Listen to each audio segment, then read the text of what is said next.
નમસ્કાર મિત્રો, ગુજરાતી જ્ઞાન શાળા ચેનલ પર તમારું સ્વાગત છે. એક માર્ક રોકડો સિરીઝ ધોરણ 10 વિષય વિજ્ઞાન ચેપ્ટર રાસાયણિક પ્રક્રિયાઓ અને સમીકરણોમાંથી ઉષ્માશોષક પ્રક્રિયાઓ એટલે શું, તો તેના વિશે જાણીશું. મારા કલેજાઓ, ઉષ્માશોષક પ્રક્રિયાઓ એટલે શું, તો તેનો જવાબ છે જે પ્રક્રિયાઓમાં ઉર્જા શોષાતી હોય તેવી પ્રક્રિયાઓને ઉષ્માશોષક પ્રક્રિયાઓ કહે છે. તો ફરીવાર રિપીટ કરું છું મારા કલેજાઓ, ઉષ્માશોષક પ્રક્રિયાઓ એટલે શું, તો તેનો જવાબ છે જે પ્રક્રિયાઓમાં ઉર્જા શોષાતી હોય તેવી પ્રક્રિયાઓને ઉષ્માશોષક પ્રક્રિયાઓ કહે છે.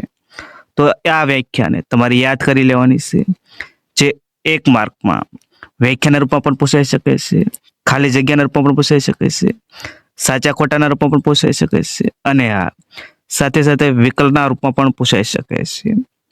તો વિડીયો સારો લાગે તો લાઈક કરી દેજો, શેર કરી દેજો, અને આ ચેનલ પર ના હોય તો ચેનલને સબસ્ક્રાઈબ કરવાનું ભૂલતા મારા કલેજાઓ. વિડીયો જોવા માટે થેન્ક યુ સો મચ.